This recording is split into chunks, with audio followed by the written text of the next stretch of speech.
All right. Well, let's go ahead and jump into it. Still see a few folks joining, but that's all right. We're three after. Want to be very, very respectful of everybody's time. So, number one, thank you for joining us for webinar number two.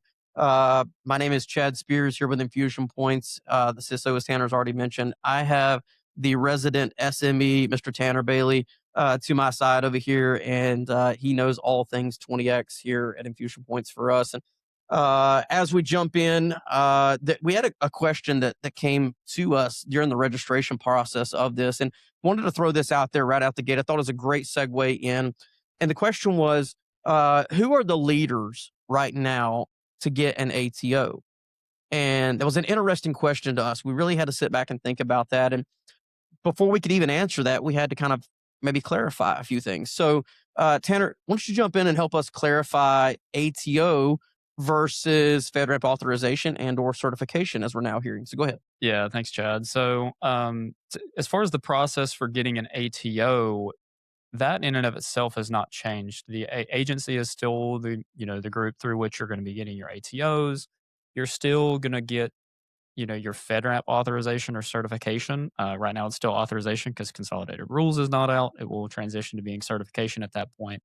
But yeah, just wanted to clarify those terms there because that is a major deal for the FedRAMP PMO is saying, hey, the ATO is still your ATO letter that you receive from your federal agency. Your FedRAMP authorization or certification is coming directly from the PMO, whether you're going through the Rev 5 process or you're going through the 20X process. But as far as the leaders for who gets an ATO, we're going to go with the assumption that this question is specifically targeted at 20X. So who, what's the leaders towards getting a 20X certification or authorization? And it's those that are already experimenting. They're working with the KSIs. Right now the KSIs are technically in their beta form, Mhm. but they are in a form that's close enough to what consolidated rules are going to be at based off of the messaging from the PMO that go ahead and get started. Start doing. We talked about homework Mhm. last webinar, so we'll revisit and summarize our last webinar as well for those that weren't able to join us, or those that haven't reviewed the recording or seen it since we actually had the webinar 2 or 3 weeks ago. But the leaders are those that are looking at their existing system against the KSIs because the KSIs are really going to be your source of truth, Yeah. and where you can get credit for your 20x work. Love it. Yeah. So those that are already leaning into it, right, and embracing, um, I mean, for all intents and purposes, what has been a significant change in the FedRAMP process, right? And so those that are embracing it, ones that have already done the heavy lifting, as you just mentioned, Tanner, those that understand that, hey, I still have to have a secure platform, right? It's just the manner in which we're now showing that evidence and Mm. continuously proving that Yep. evidence. And again, we're going to be diving into that a little bit deeper even today. But I think one thing as well that bears mentioning, those that are leaders in receiving their ATO or getting their ATO, or maybe even already have their ATO, would be the folks that are helping pave the way with FedRAMP 20X. Here at Infusion Points, we leaned in very, very heavily from the get go. And so, with that being stated, I have a congratulations in order. So, uh, our first webinar, we had already submitted for our moderate authorization with our XBU40 platform. And so, congratulations, Mr. Tanner Bailey over here, because you have led the charge here at Infusion Points for XBU40. And I'm now proud to say, if you get folks can't read it on our shirts, but we are FedRAMP 20X moderate authorized. And so, it's been a huge endeavor here at Infusion Points and the engineering team. We have so many teams behind the scenes. I'm not even going to begin to try to announce all of them. And then the folks that are really just focused on just the everyday delivery as well, Mhm. allowing this team to function at its full potential. And then Tanner, you as well. Thank you so much for leading the charge on this. So proud to announce that those that are in a unique and great position to get their ATO are the ones that are embracing it just as Mhm. we did. So, Tanner, thank you. Yeah, no, thank you for that shout out, Chad. Like you said, there's so many folks that we don't have time to shout out today. Yeah. But the it's validating to know that the PMO. I know there's a lot of questions and concerns from the community about, what does this actually look like? And, we've been through the process, the farmers insurance tagline, we know a thing or two because we've seen a thing or two. We've been able to go through a couple of authorization processes now with FedRAMP through the low pilot, through the moderate pilot, and have gotten a lot of info from Pete and the PMO team, who has been transparent outside of our workshops. This is not info that's being hidden just for pilot members. The 20x working group record YouTube videos and the Google Meets that they do once a month. Right. Pete's been very clear that they're not planning to pivot too greatly from the existing KSIs and what the moderate pilot folks like us went through, and that's why they wanted to do the pilots, is they wanted to figure out what they wanted to stick with and what they don't want to stick with. So, um, we obviously we're excited, but we also speak from a place of experience, and we want to help folks out because it was a journey. It wasn't easy. It wasn't Right. impossible, but it wasn't easy. Yeah, So, very much so, very much so. And Tanner, that's actually a great segue directly into the webinar today, right? Again, why are we doing this in Infusion Points? I think it's very important for us to explain that very briefly, right?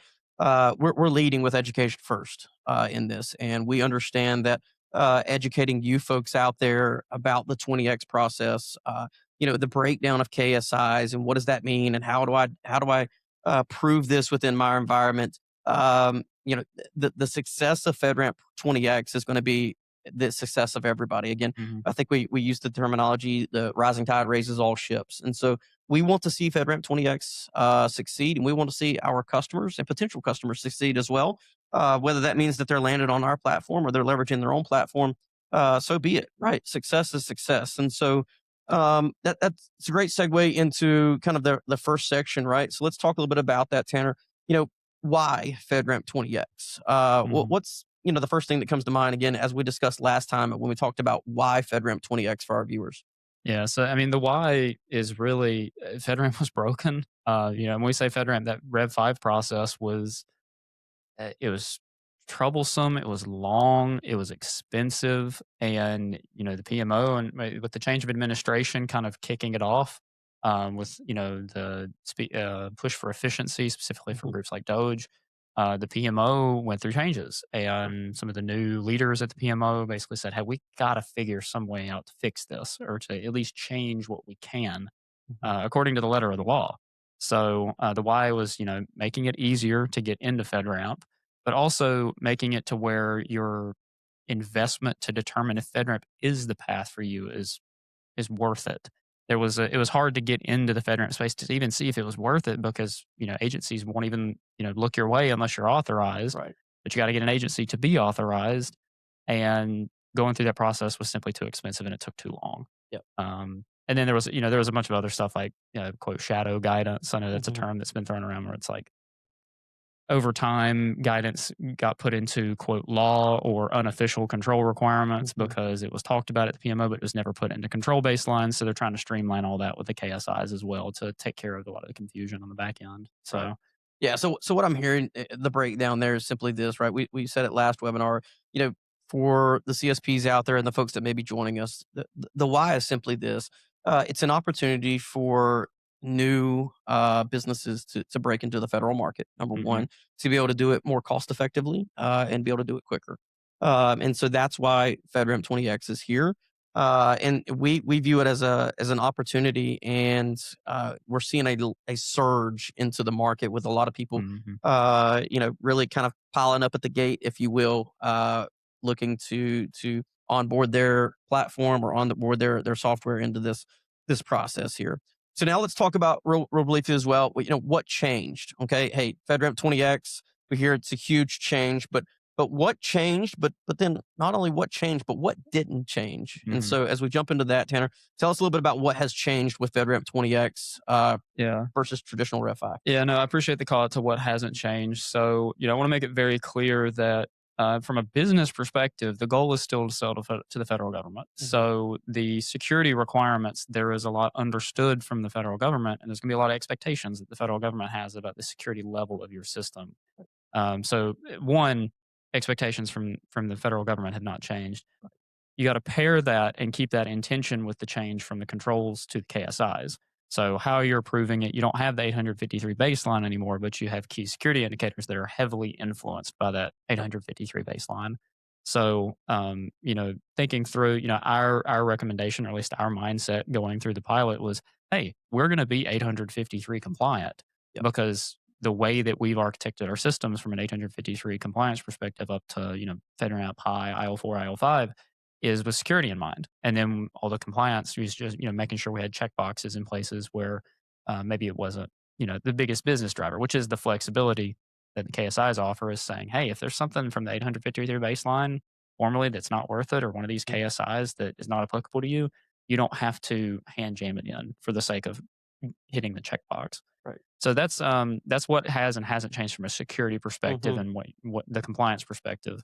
Again, we'll dive into the KSIs and hey, how you solution those here in a little bit. As far as the continuous validation, I think that it seems like most everybody understands that based off of the our poll Yeah, earlier, that exactly. that's what they're most interested in. So Sure. they're either aware of it or aware that it is a requirement, is continuous or persistent validation. Yep. Um, so that summary is basically security hasn't changed.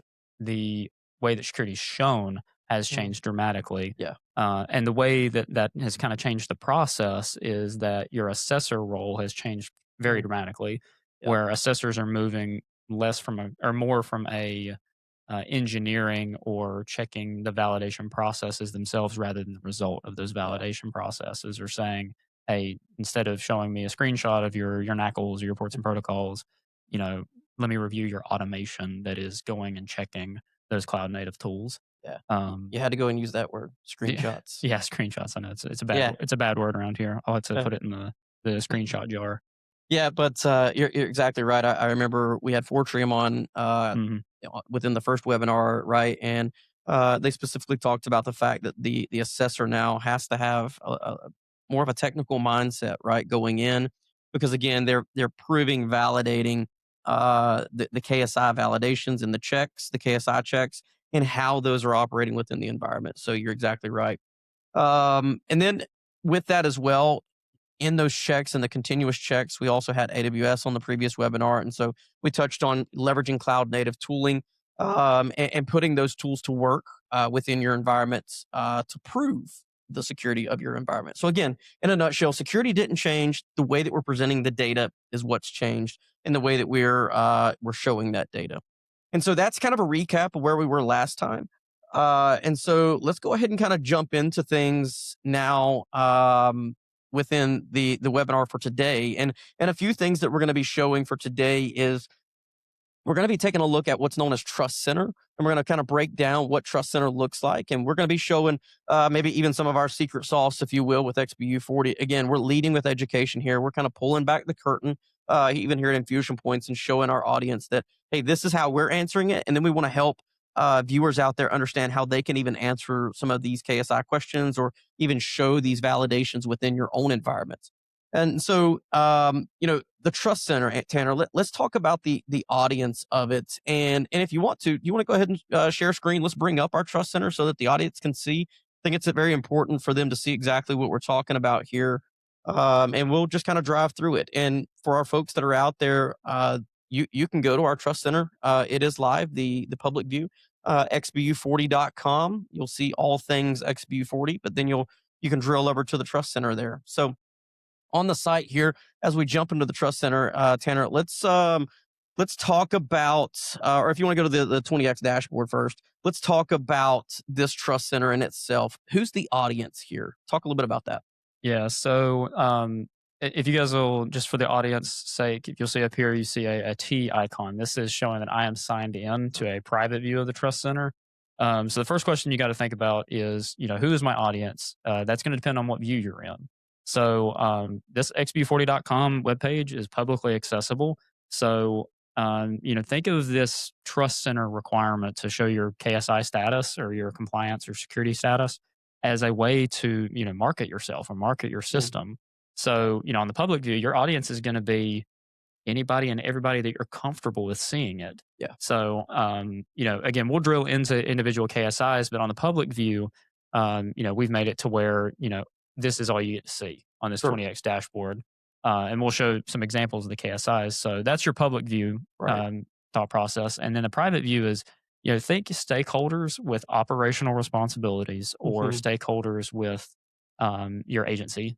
Yeah. or your customers basically that are saying, I need to be able to see at any point in time for a particular KSI as, the like let's say Peace Corps is Hmm. it, for example, if the Peace Corps CISO office tells your AO, I need to know what their status is with KSI AFR 01 or AFR. Excuse me, there's a new abbreviation for that in one of the recent renamings, but they need to be able to have access to see the specifics Hmm. of what you're pulling. And then likewise, your assessor, as you're going through the assessment process, will need private view access, as well as the PMO assessment team as they go through and you actually work to get your 20x authorization slash certification. Yeah. So I like to, how I like to break things down, right, and then get it down to the simplest form. And I was thinking about this public view that we have here, and this whole kind of change in the trust center and providing that public view. And as a matter of fact, I was out to eat with my wife at a restaurant when I was kind of thinking about this, and I know she loves that that I try to geek out on her.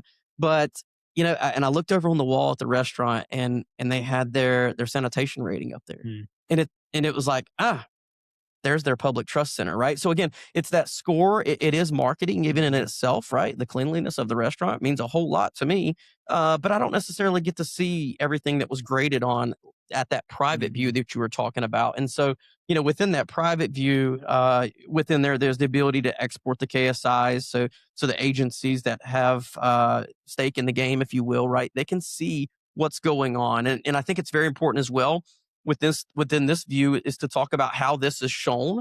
So yeah, we're seeing some key security indicators here, but this is actually all being pulled from our XBU40 platform mhm, that lives in AWS Gov. And so all of our checks are pulled into a management platform that we have there known as Command Center that lives in XBU40. And there is a private view there, but you can also get nitty gritty as well within that platform itself.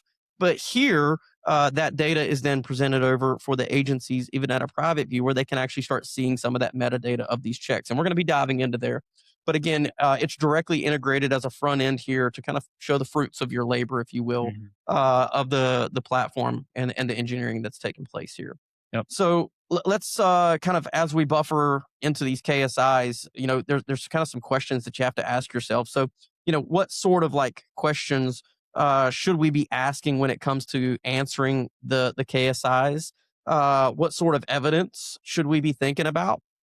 And then also, what data sources can I pull from to answer these validation questions or these questions that we're asking ourselves, right? And then we even kind of threw some homework out there. If you'll remember from the first webinar, hopefully we got some folks that maybe took that homework and put it to actual use within their environment. But you know, what can I start building and POCing around this? And so as we're going through our trust center here, let's keep that in mind. And if you've got questions, go ahead and feel free to throw them in as we're showing stuff, and we'll definitely try to get to them at the end. But let's just dive in for the audience here and start showing some of these KSIs, and let's drill into a KSI and start breaking it down a little bit. Yeah, yeah. Thanks, Chad. So, again, a little bit more context to talk about as you're going into here is, when we went through the workshops, we discovered three unofficial categories for KSIs that helped us wrap our minds around it. So the first category that we were thinking that we discovered unofficially was your cloud based, your traditional KSIs. What is the stuff that, like, if you are a cloud SME in any way, you're gonna say, okay, nice boundary protection. That makes sense. I can go to my cloud native services and prove I'm doing boundary protection. Um, and then you can expand that to things like logging. I can show that I'm getting logs in my SIEM, et cetera, et cetera. We'll show an example here in a minute. So that's like the first category. The second category is those non-traditional or back office KSIs. So Mm. thinking like security training. If you're familiar at all with the Red 5 process, it's basically, are you doing security training? Do people do it every year? Do you review your training materials? And if somebody fails a phishing exercise, are they doing their training again as a part of their slap on the wrist for Mhm. failing a phishing exercise? Phishes are serious. Don't make me undersell that. I'm trying to say that. I'm sitting with the CISO here. Easy now. Yeah. So that and then things like personnel security. Are you doing background checks? Are you doing them every 3 years or every year, whatever your process is? So there was a higher emphasis on those sort of KSIs, and those were actually the ones that threw us off the most for us, just because it was more of a paradigm shift in the cloud native tools. Yeah, I want real quickly, I wanna touch on that. So, you touched on one where it's almost like that boundary, went from being a solid line to maybe Mhm. even a little bit of a dotted line now.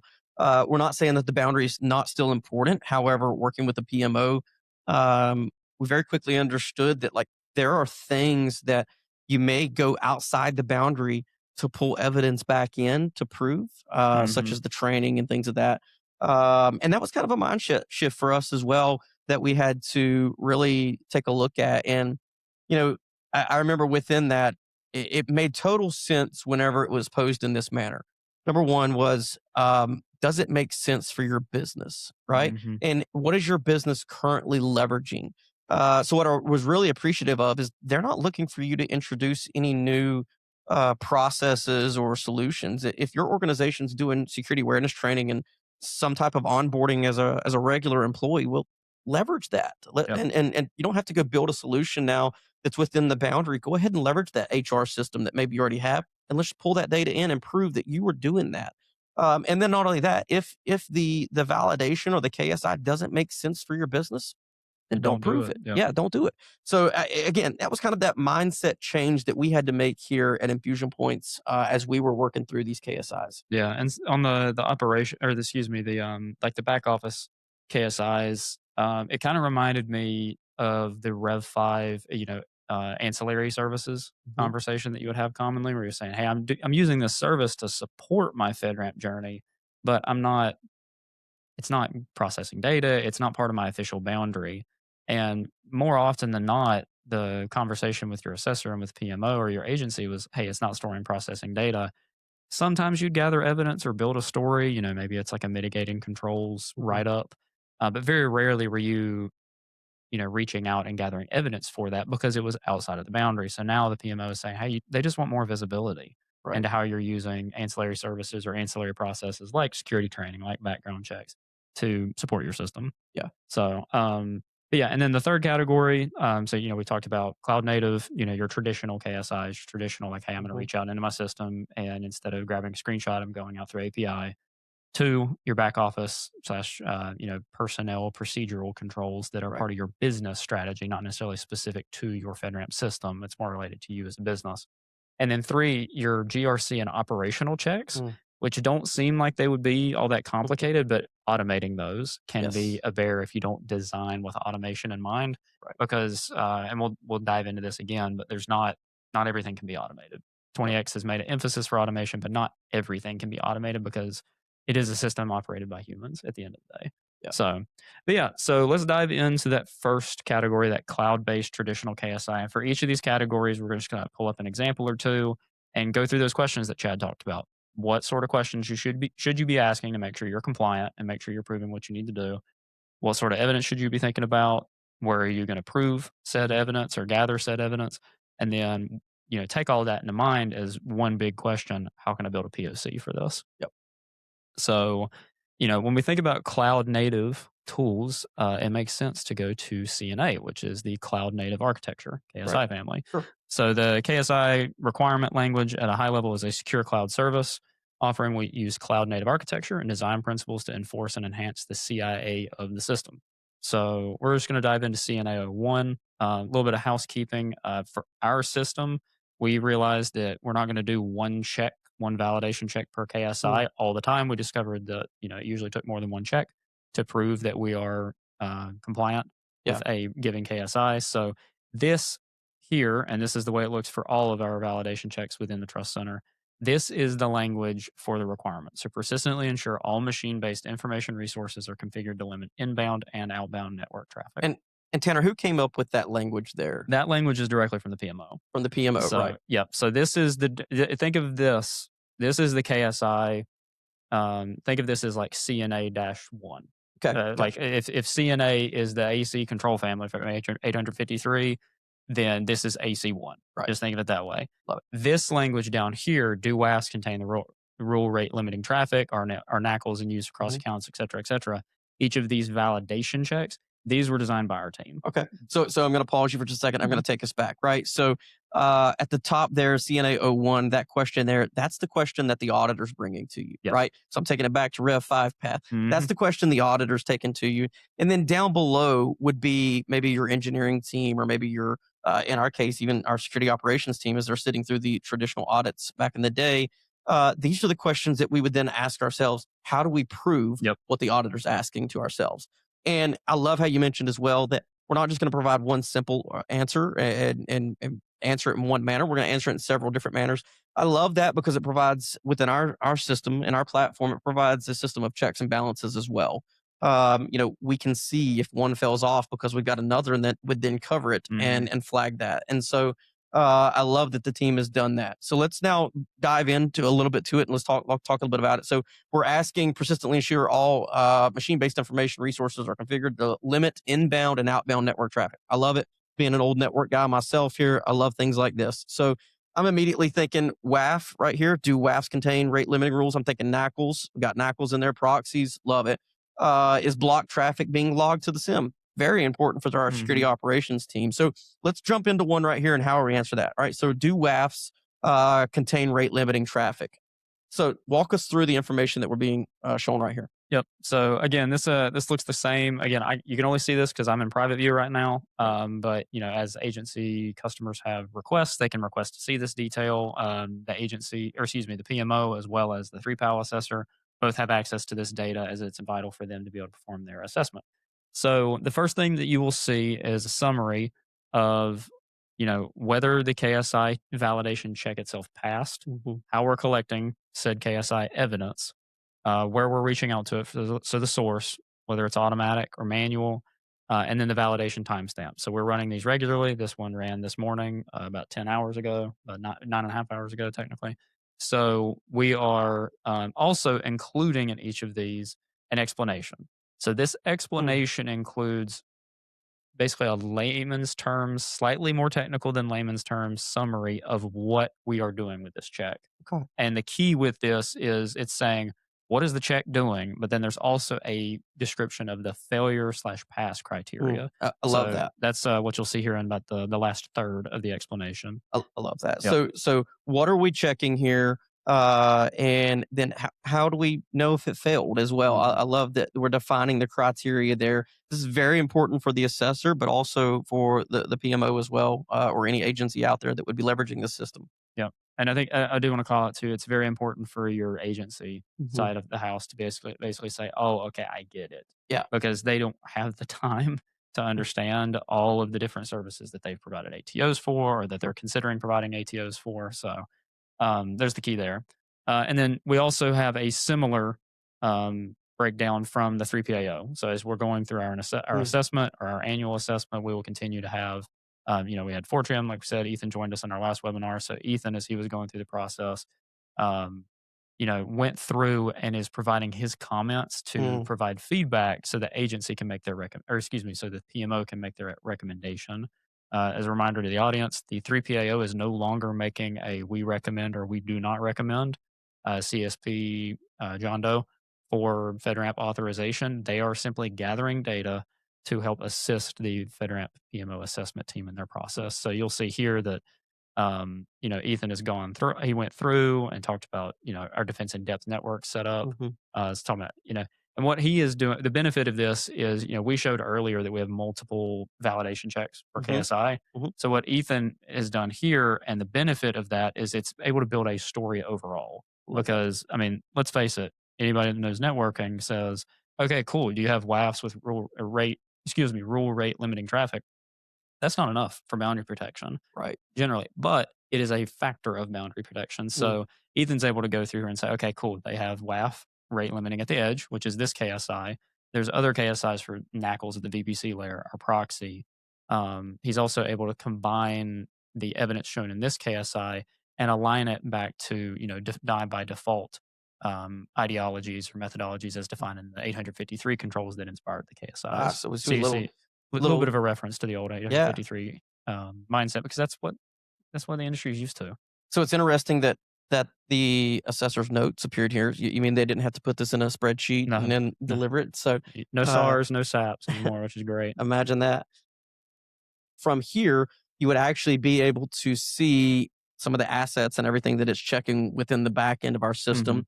And we've got a few others that we'll actually drill into. But this check here, as it states above, it's going to check if there's rate limiting rules within the WAF itself, and it'll actually list out those rules from the WAF.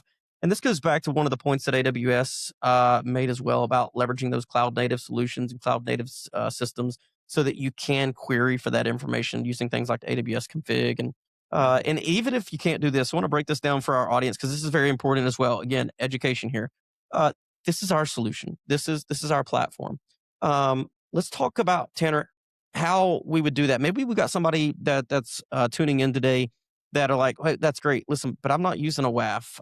Maybe even it's I've got an on-prem firewall or Mhm. something, right? I mean that there's still the case out Yeah, there. And absolutely. so let's talk to them a little bit about how maybe they would prove this within their environments. I've got some ideas in mind that we could kick out, but what do you think right off the gate? Yeah, so I mean, it still follows that same ideology. So let's go through those questions we talked about, say how we did it, and then compare that to how this person, this CSP with the the on-prem firewall Mhm. might do it. So, one, ask the question. So go back. What question should we be asking? It's what questions do you need to ask to answer this? Yep. So, persistently ensure all machine-based resources are configured to limit inbound and outbound network traffic. So this what are the sort of questions you should be asking is, hey, what does my boundary protection look like? What Mhm. all does that entail? Yeah. So, the things that immediately jump out are firewalls, Sure.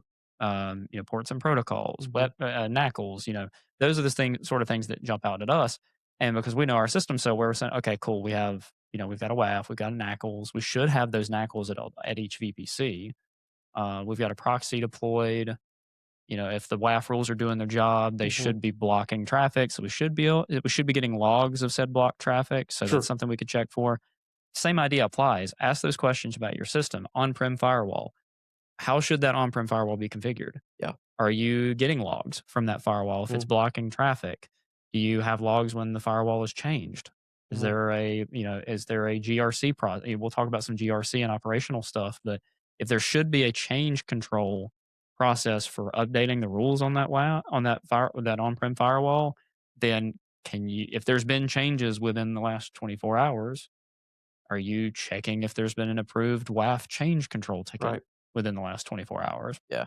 Yeah, and so we're gonna jump into the ticketing side here in Mhm. just a minute. It's Yeah. very important within our platform. But yeah, just at a real, quick and dirty for some of our technical folks that are out there. I mentioned earlier I used to be on the networking side back in the day, Mhm. and my mind immediately goes to some type of on-prem firewall, Palo, Cisco, whatever it may be, whatever flavor you got out there, right? But you hit all the things that I was just thinking in my mind, right? Do I have some type of solution out there that automatically grabs a backup of my configuration?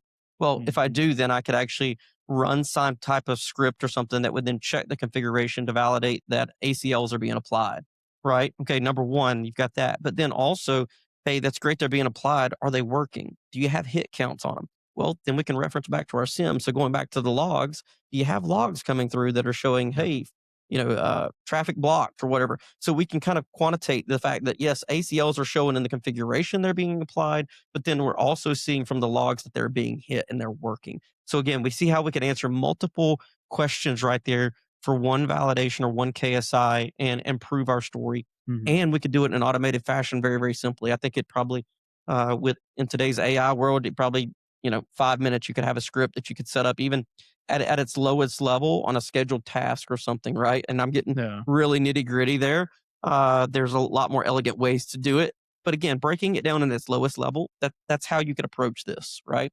And Yep. so it's awesome to be able to see that type of automation and that continuous validation happening now in 20x in FedRAMP. Absolutely. Yeah. It's and the benefit of doing a KSI once is there may be some overlap where you can reuse a validation that you've Mm, designed to say, hey, this is still, for example, block traffic log being logged in the SIM. that'll probably fall into MLA, which is the monitoring, logging, and auditing Yep. KSI family. So, we probably could reuse that there. I think we've got Mhm. a validation that's a little bit more robust than this, or a Yep. little bit more comprehensive. So we use that instead. But Yeah, and the same idea still applies. I can tell you too, from being from the security operations side, that question there in itself, we're leveraging an API to check our SIM Hmm. for the exact thing that I was just mentioning, right? Do we Exactly. see WAF rules being hit Yep. within the SIM and that being logged back to us? So that's how we're Absolutely. presenting that.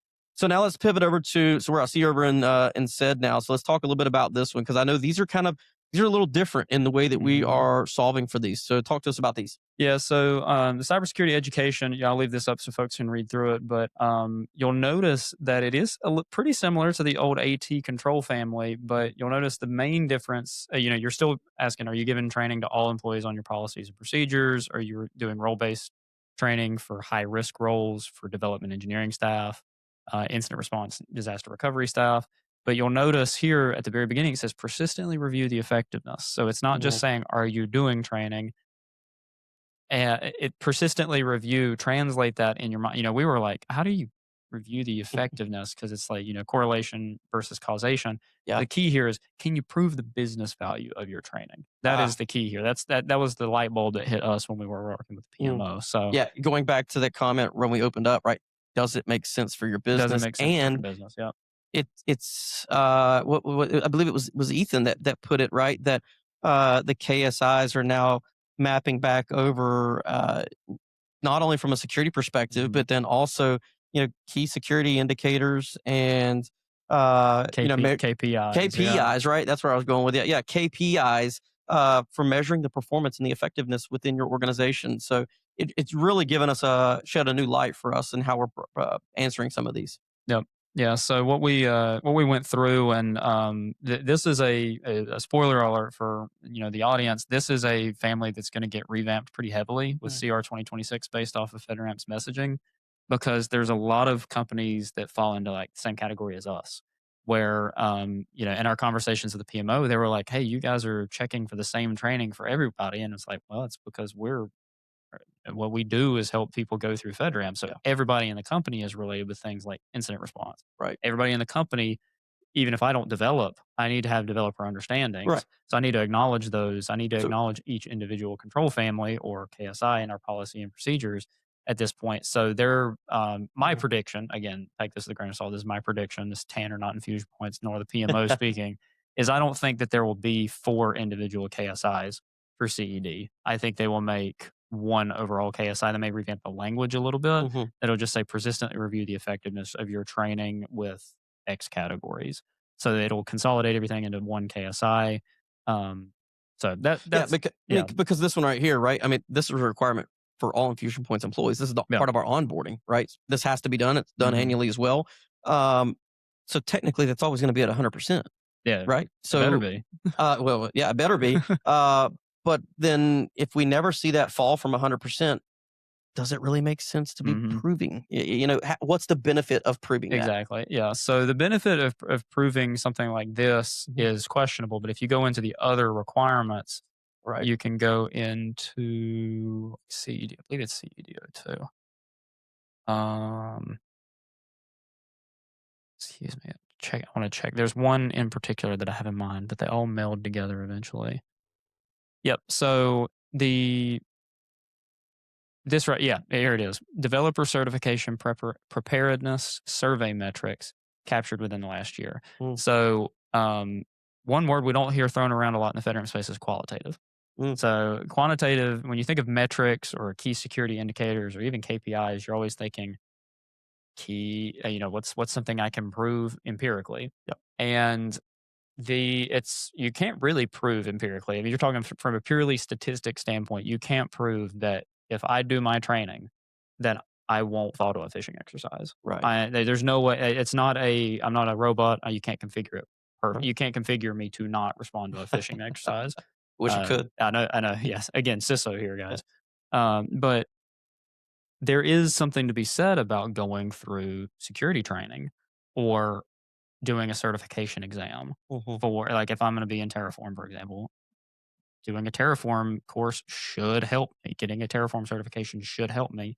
And the best way that we can represent that is by doing, a survey. So we Mhm. can take survey data, like working with Wade and Alex and our engineering guys and saying, hey, are our internal requirements for these certifications actually worth it?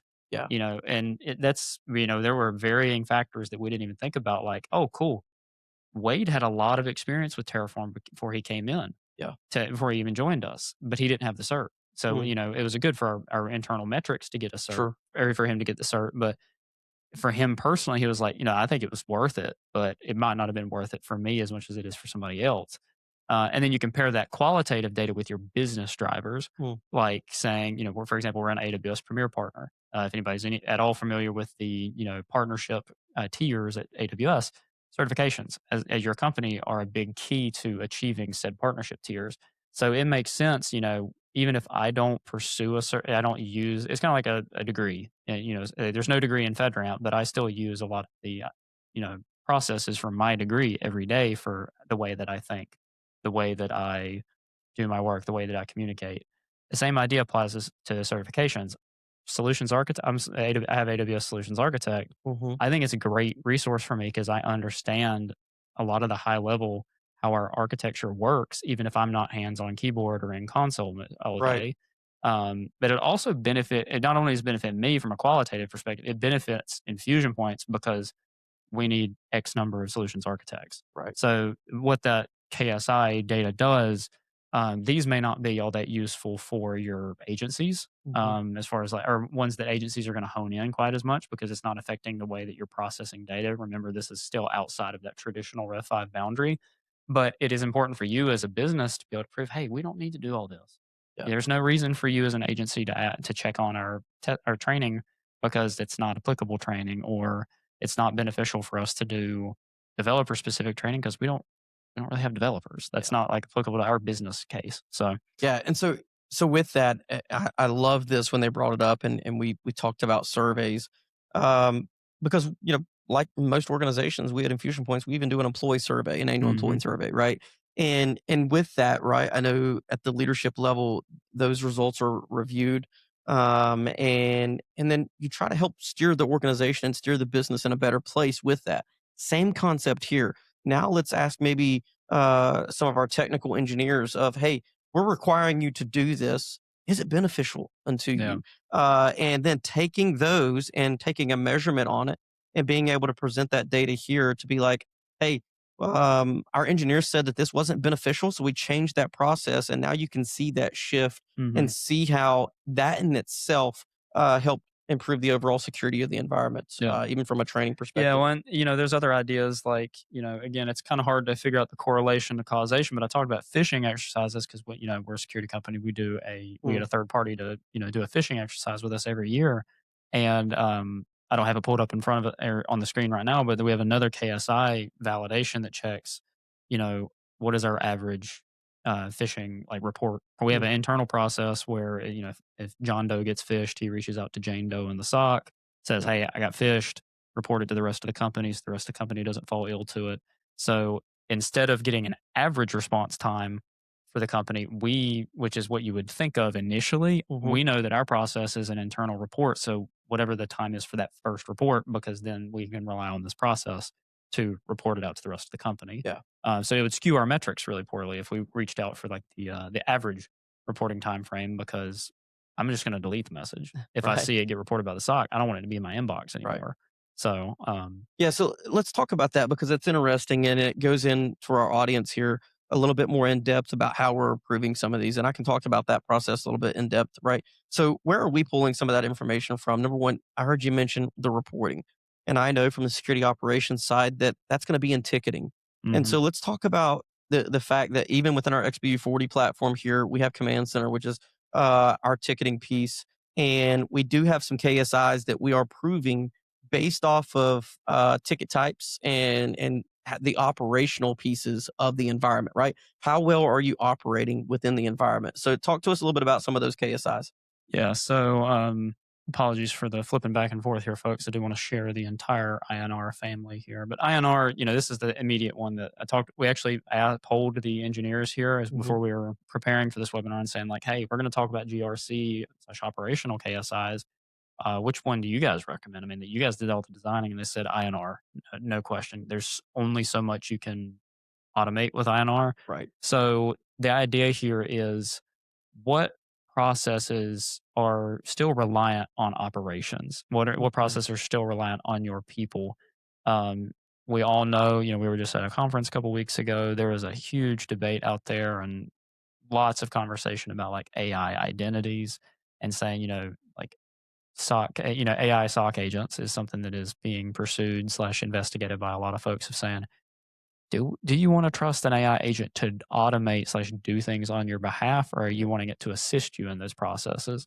So, there's still things where we say, hey, we might have our EDR tool isolated incidents, but we still need to document and report an incident. We can Right. automate the initial alert, but there's still going to take the human in the loop, maybe assisted by AI, to review that alert and say this is an incident, or this is a false positive, or this is a nothing burger. That happens, but we went through that and we asked all those same questions. What questions do we need to be asking? Those questions would be like, what are we doing to show a good IR process? Mm. So, are we reporting, what are the processes that you can't afford to be lackluster? Right. Your IR plan, your CP plan, disaster recovery. How are you currently documenting that those processes are being done? And then think about, okay, cool. Let's stop thinking about the old incident response, Word doc or contingency plan Word doc. How can you build that into your GRC processes? Mhm. So say, okay, if you know the Rev 5 IR FedRAMP template, I'm sure there's a lot of people out there that do know them. There is an appendix at the bottom of the doc that is an IR report, and it includes details like attendees, meantime, your RTO, RPO. Does your recovery time and your recovery point match your RTO and RPO defined in your or your IR plan? Um, what are your lessons learned? So we took that and said, okay, cool. We've got Command Center. We own this thing. Let's build out a particular ticket type for each of these processes that matches directly to what we still should be doing from an operations perspective. And then we built the KSIs out to say, cool, as long as we're doing our operations, we should be able to prove X, Y, and Z. Yeah. So this first one's, persistently reviewing the effectiveness of documented incident response procedures. Reminder, this top language is directly from the PMO. This bottom language is our validations that are designed. So, are we reporting incidents? Mhm. So the idea here is incidents are reported and are tracked in incident response tickets. This is what I was just talking about. We built an incident response ticket type directly into Command Center Yep. in accordance with FedRAMP requirements. If there's no incident response tickets, then we're not reporting incidents. Thus, we're satisfying at least part of the does SaaS report incidents. And we're also saying, hey, we probably should be doing tabletops. That's not explicitly called out in this KSI, but you should be doing incident response tabletops as a part of your FedRAMP exercise. Right. And again, this is not, again, if you know the NIST 853, there is an enhancement for IR, a control enhancement that says you need to be doing tabletop slash simulated exercises on a quote regular basis or whatever Mhm. your parameter is based off of your impact level. You don't see that here. Are you reviewing the effectiveness of documented incident response procedures? Maybe you don't need to do tabletops. We recommend that you do, Sure. but that's why we have this, is because we think there's still value and we feel like we can prove that. Right. For example, we talked about recovery time objective, recovery point objective. Over time, the more incident response tabletops we have, the more of that data we can show over Mhm. time. We can update this KSI to say, okay, now it's not just is there a ticket for tabletops. We can update this and say, hey, the failure criteria is if the average response time is greater than X, Yeah. whatever we determine based off of agency or customer requirements Mhm. or internal requirements or, internal goals. We can prove that over time. That's the benefit. You're not stuck with a 853 language that isn't updated until Rev 4 turns into Rev 5. You get to choose what the validations say. Yeah.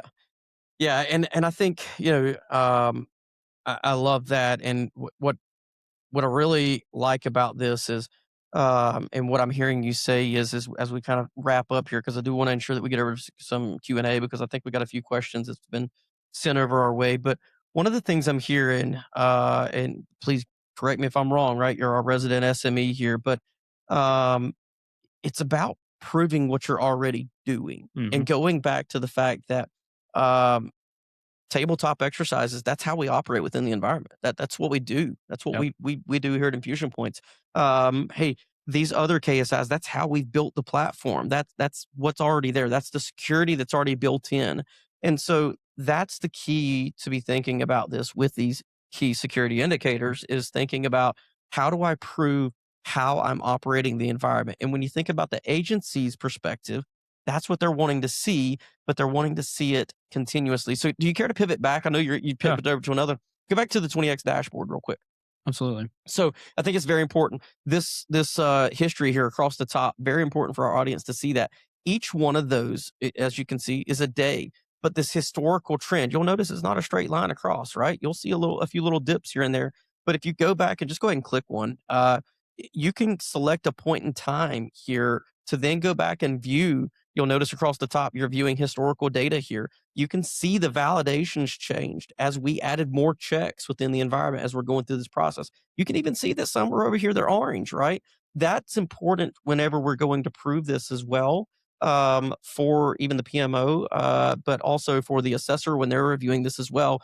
Look, red, green, yellow is great, but prove to me that it's working. And that's what the validation piece was there for as well. But being able to see over a period of time how the environment is changing, if it's staying secure, do we have some significant gaps and dips that are happening there that we need to touch on?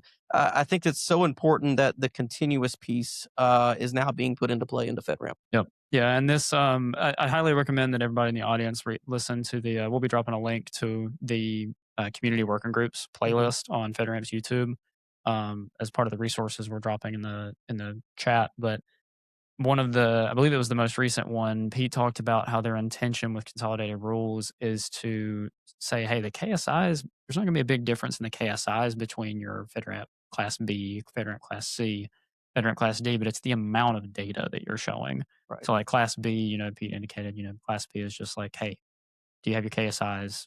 At any point in time, if I sign into your Trust Center, can I see what their status is?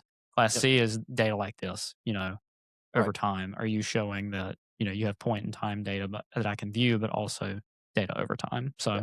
yes, we are approaching 5 minutes left. Right. So let's talk about some Q&A. Awesome. So we got a few queued up here. Let's go ahead and grab it.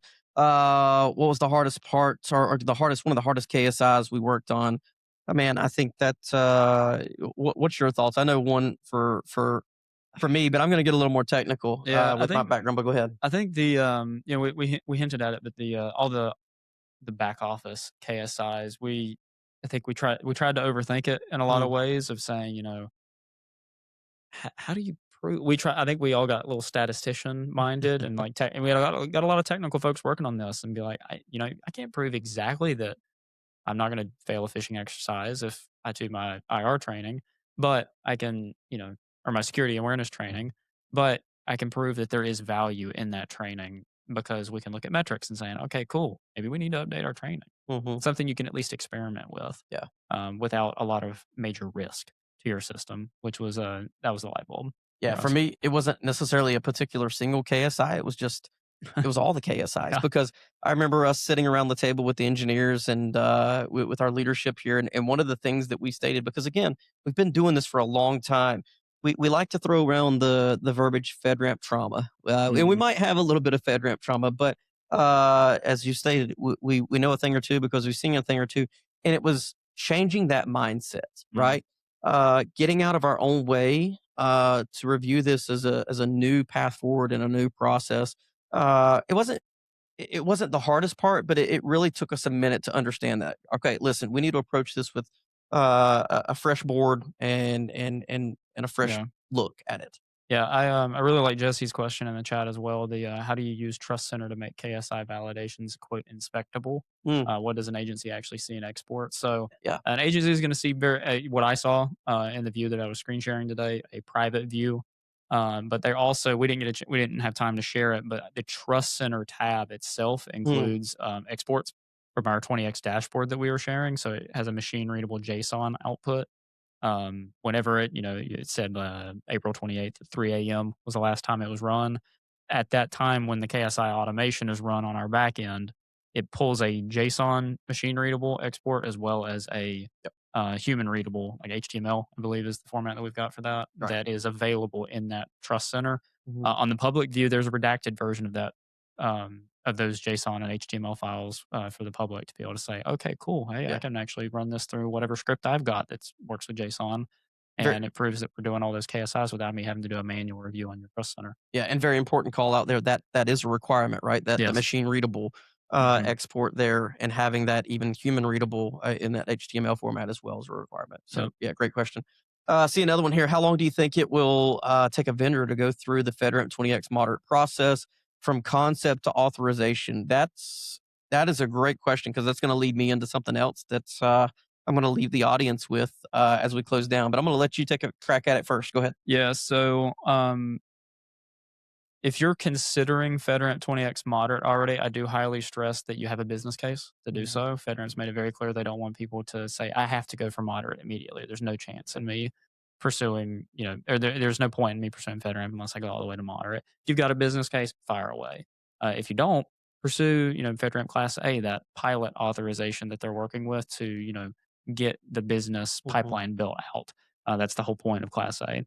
But if you already know, let's say you've already got the business case built out, um, I hate to say that it depends. The main reason that I say it depends is going to be dependent on your security platform.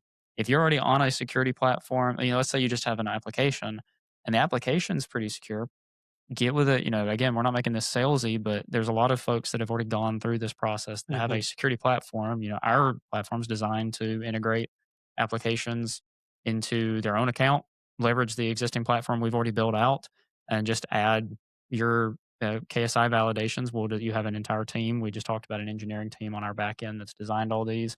So, depending on how far along you are already, the actual authorization process with the PMO pretty quick. Yeah. There's no longer an 18-month FedRAMP marketplace review listing process where you go through your SAR and then you twiddle your thumbs for 14 to 16 months. Now it's you get with your assessor, you get with the PMO.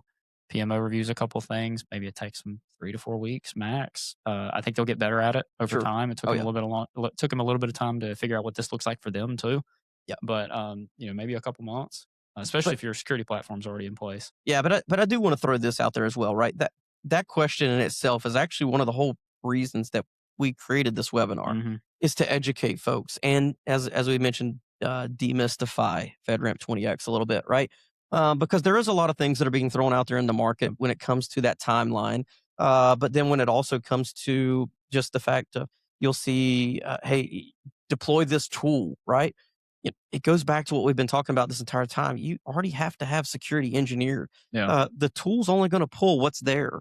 And so if you don't have the platform, there's going to be some work that's got to be done first before you can start proving things with a tool. And so that's what the folks that are out there advertising a timeline.